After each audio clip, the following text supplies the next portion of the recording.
sidang perkara nomor 15 garing PU step datar 21 Romawi garing 2023 saya buka dan dinyatakan terbuka untuk umum.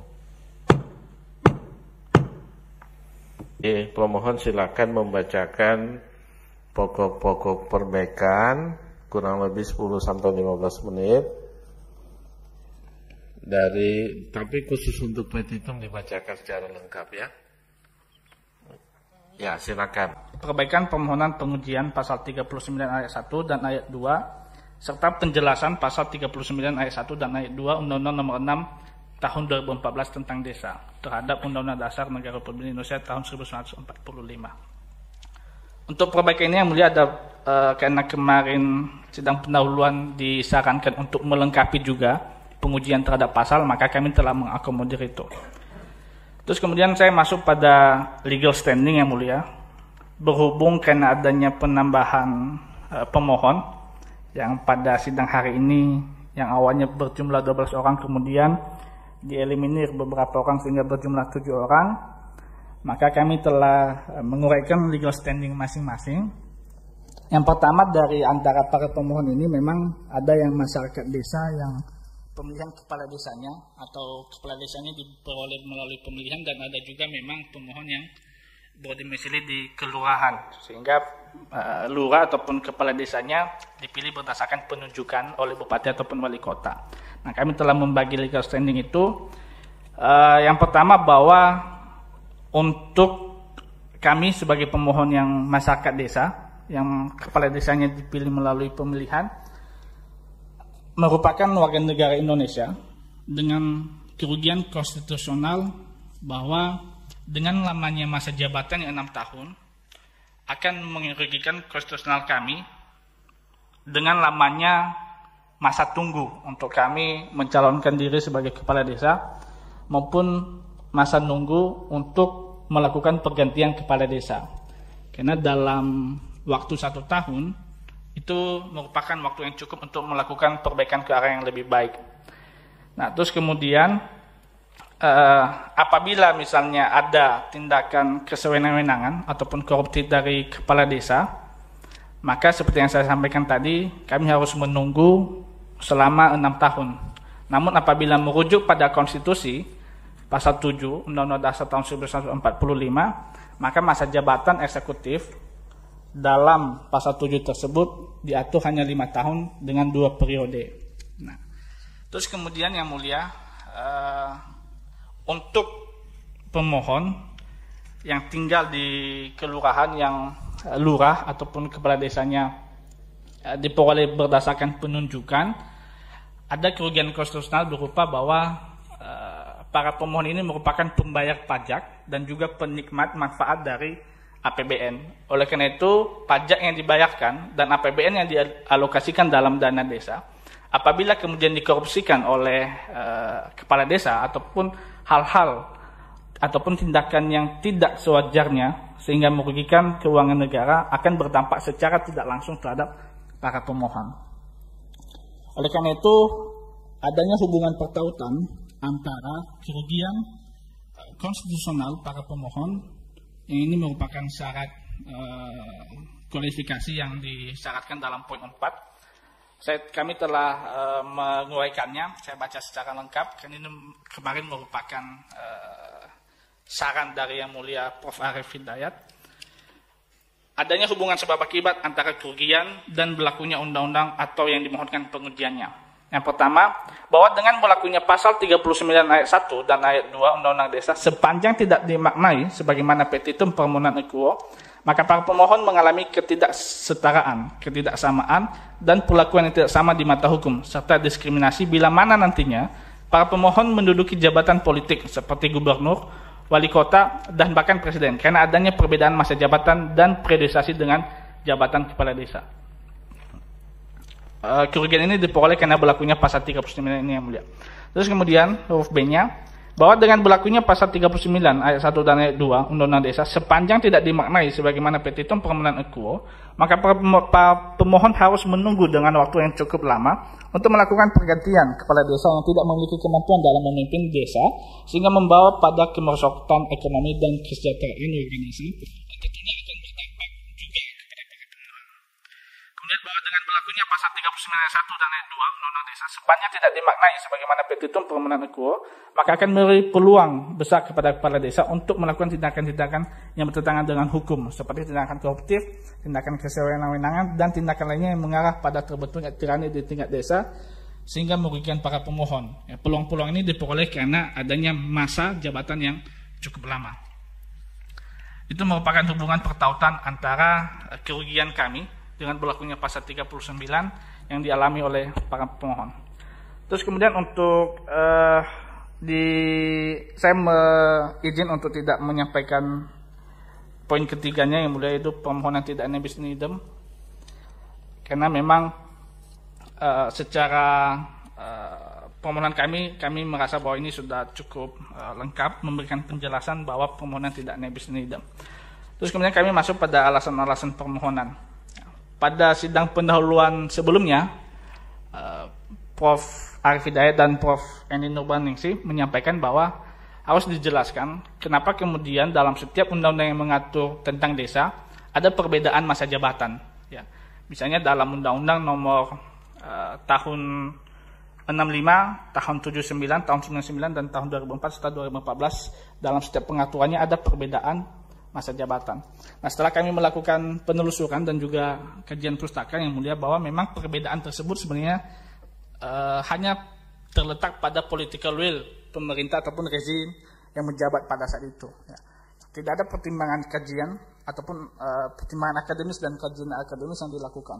Lebih kepada political will dari rezim yang berkuasa. Nah, untuk kemudian supaya tidak ada perbedaan antara undang-undang yang satu dengan undang-undang yang lain yang mengatur setiap desa maupun nantinya dalam revisi Undang-Undang Desa tahun 2014 ini, maka kita harus tetap merujuk pada pasal 7 Undang-Undang Dasar yang merupakan norma dasar yang berlaku di Indonesia. Oleh karena itu, pasal 7 ini kami mengajak para yang mulia bahwa kita jangan melihat dari subjek yang diatur. Memang kalau kita melihat subjek yang diatur dalam pasal 7 ini adalah presiden dan wakil presiden. Namun kita harus melihat jauh lebih ke dalam bahwa apa alasan kenapa kemudian pasal 7 ini diatur sedemikian rupa, yaitu mengatur masa jabatan 5 tahun dan 2 periode. Ya. Semangat lahirnya pasal 7 ini adalah adanya maksud dan niat dari para pelaku reformasi kita untuk membatasi kekuasaan, karena kita pernah berada pada masa di mana tingkat demokrasi dan kualitas demokrasi kita sangat menurun. Nah, saya bacakan salah satu poin yang cukup penting dalam alasan permohonan huruf A. Nomor satunya bahwa ihwal lahirnya pasal 7 Undang-Undang Dasar 1945 merupakan semangat dari pembatasan kekuasaan dan masa jabatan eksekutif yang pernah membawa Indonesia pada era degradasi demokrasi yang sangat nyata pada zaman Orde Baru. Fakta historis tersebut merupakan pertimbangan utama lahirnya pasal 7 Undang-Undang Dasar tahun 1945 yang membatasi masa jabatan presiden dan wakil presiden selama 5 tahun dengan 2 periode. Oleh karena itu, penting memahami makna sesungguhnya dari pasal 7 Undang-Undang Dasar 1945. Terus kemudian, angka 2-nya, bahwa ada 2 cara dalam memahami teks pasal 7 Undang-Undang Dasar tahun 1945, yaitu membaca secara tekstual dan secara historis, yang meliputi suasana kebatinan saat dirumuskan pasal 7 tersebut. Nah, oleh karena itu, yang mulia kami mencoba menjelaskan bahwa mengapa kemudian pasal 7 ini lahir. Apabila kita korelasikan dengan masa jabatan kepala desa yang 6 tahun dengan 3 periode, maka memang kalau kita melihat dari sudut pandang semangat lahirnya dan spirit lahirnya pasal 7 ini tentunya bertentangan dengan Undang-Undang Dasar. Nah, terus kemudian kami juga telah mengakomodir terkait dengan masukan dari Prof. Eni supaya dilihat kenapa kemudian dalam Undang-Undang 2014 tersebut diatur masa jabatan kepala desa 6 tahun dengan 3 periode. Kami juga sudah melakukan penelusuran yang mulia terkait dengan kenapa alasan pasal 39 kemudian muncul. Ya, berdasarkan penelusuran yang kami lakukan, dalam yang kami kutip ataupun yang kami kaji dalam alamat website yang tertera di angka 8 halaman 21 yang mulia, bahwa sebenarnya terkait dengan pengaturan tersebut tidak ada alasan yang diberikan oleh pembentuk undang-undang, ya, baik kajian teoritis, secara akademis, bahkan dalam naskah akademik Undang-Undang Desa yang tahun 2014 itu yang mulia, dalam naskah akademiknya awalnya diatur hanya 2 periode, ya, tapi kemudian dalam pembahasan antar fraksi maupun dalam agenda RDPU kemudian dirubah menjadi 3 periode. Nah, ini merupakan sebenarnya kami memahami bahwa ini sebenarnya lebih kepada konfrontir antara fraksi-fraksi ataupun lobby-lobby politik yang dilakukan oleh para fraksi pada saat pembahasan, sehingga kemudian dirubah menjadi 3 periode. Nah, oleh karena itu tidak adanya kajian akademis dan alasan teoritis kenapa kemudian diatur sedemikian rupa pengaturannya, maka kita harus tetap merujuk pada pasal 7 Undang-Undang Dasar tahun 1945. Hal ini juga berkaitan dengan pasal 1 angka 3 Undang-Undang Dasar bahwa Indonesia merupakan negara hukum, di mana salah satu ciri dari negara hukum adalah adanya pembatasan kekuasaan. Ya, tentunya pembatasan kekuasaan ini kita harus tetap merujuk pada pasal 7 yang secara prinsip dan rasional adalah 5 tahun dengan 2 periode. Kemudian kami juga telah mengakomodir adanya disintegrasi sosial yang sebelumnya disampaikan oleh Prof. Arief Hidayat supaya dipertimbangkan apakah dalam jangka waktu 5 tahun apakah konflik sosial yang terjadi di desa sudah sembuh, sudah pulih atau bagaimana. Nah, dalam permohonan kami yang mulia, kami mengatakan bahwa sebenarnya dalam kajian akademis ataupun kajian yang dilakukan pembentuk undang-undang terkait ini sama sekali hal ini juga tidak dipertimbangkan, ya, terkait dengan adanya disintegrasi sosial, konflik sosial ataupun konflik horizontal yang ada di desa, itu juga sama sekali tidak dipertimbangkan oleh pembentuk undang-undang. Nah, kami beranggapan bahwa sebenarnya konflik yang ada di desa itu terlalu didramatisir yang mulia.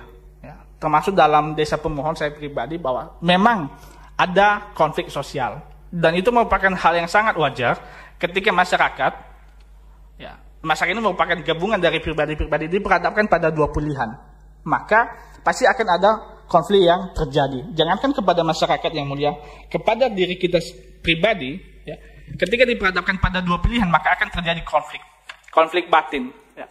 Pikiran mengatakan A atau memilih A, sedangkan hati memilih B. Yang merupakan konflik itu merupakan hal yang wajar dan hal yang lumrah.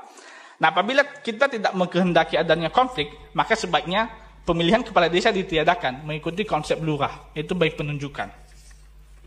Nah, terus kemudian berdasarkan pengalaman kami juga, ya, bahwa sebenarnya konflik yang terjadi di desa itu dapat selesai dalam waktu yang relatif singkat, ya, dapat selesai dalam 3 bulan, bahkan itu paling lama, karena kemudian setelah selesainya pemilihan, masyarakat desa akan kembali kepada pekerjaan masing-masing. Ada yang pergi ke sawah, ke ladang, ke perkebunan karet, dan mereka akan lupa dengan pemilihan kepala desa ataupun konflik-konflik yang terjadi. Bahkan masyarakat desa dapat ketemu di rumah ibadah seperti gereja, masjid, dan selesai ibadah, maka masing-masing akan berjabat tangan. Dan yang paling penting adalah ini merupakan tugas dan tanggung jawab dari kepala desa untuk memanage konflik yang terjadi pada saat pemilihan. Nah, makanya kemudian apabila misalnya kepala desa membiarkan konflik yang terjadi, maka itu merupakan bukti awal bahwa yang bersangkutan tidak memiliki kemampuan untuk memimpin. Kemudian terkait dengan open legal policy, ini merupakan hal yang cukup urgent yang mulia, di mana Prof. Arief Hidayat pada sidang sebelumnya menyampaikan bahwa terkait dengan angka-angka masa jabatan, bahkan termasuk presiden threshold itu merupakan open legal policy dari pembentuk undang-undang. Yang mulia izin menyampaikan bahwa masa jabatan ini menyangkut terkait dengan demokrasi, ya, merupakan hal yang fundamental dan prinsipil yang diatur dalam Undang-Undang Dasar. Ya. Kami telah menyampaikan dalam berkas kami bahwa dalam pandangan masyarakat desa, demokrasi itu adalah ketika terjadi pemilihan. Ya. Itu merupakan demokrasi dalam pandangan masyarakat desa. Nah, ketika kemudian masa pergantian kepala desa diatur begitu lama, 6 tahun, maka itu akan menurunkan nilai demokrasi yang ada di desa.